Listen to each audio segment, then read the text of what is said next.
Hello mga amisis, nandito tayo sa Globe One App Review and ito po ay bagong episode natin.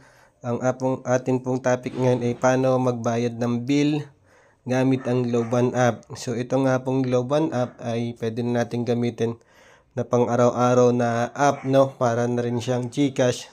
Tsaka ibang app, nandito na po lahat talaga halos, no? So ang topic po natin ngayon ay pay bills. So meaning hindi lang po Globe bills, no? Pati yung other biller like Meralco, etc. Pwede nyo na pong bayadan dito sa app na ito, no?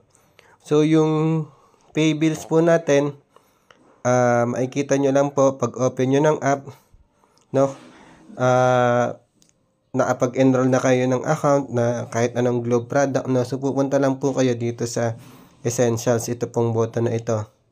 Pag pindot nyo po ng Essentials, makikita nyo recently visited kung na-visit nyo na yung before, pay other bills, pero nandito po siya sa health, education, and finance, no? So ito po nakasulat pay other billers. So kung may mga kailangan kayong bayadan like related sa airline, tickets, cable and internet, credit cards, government agencies, meron din po.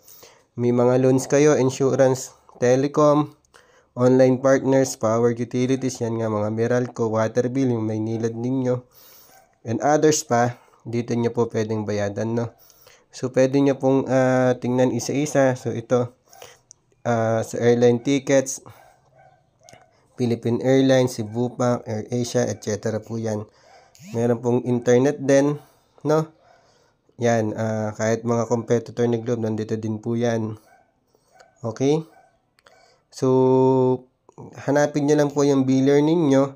Credit cards, nandito din po yan. BPI, EUB, Bank of Commerce, etc. no? Government agencies, may mga kailangan kayong bayadan sa NBI, DFA, no? Mga loan sa Pag-ibig, LTFRB. Tapos, iba't ibang biller pa na pang government, no? So, pipindutin nyo lang po yan like itong DFA, no? Yan. So, input nyo lang yung mga reference number ninyo at other details. So, yung iba, tingnan natin, no? Power utilities, yan, nandyan din. May mga electric cooperative sa mga probinsya, nandito din, no? Tulad yan, Iloilo Electric Co-op, yung Batilik ng Batangas, yung Cebu Electric Co-op din, etc. po, ha? Nandyan na po. Yan, Kiselco, Dagupan Electric Corp, nandyan na rin po, no? So, napaka-convenient nito. Dito sa others, pwede din mga iba-iba po yung payment na nyo. Hanapin nyo lang po. Baka nandito din yung mga normal na binabayad nyo like Medicard, Piso Pay, may Shopee din po dito. At saka yan, Agoda, etc. So, yun lang po mga amisi. Sana po yung makatulong.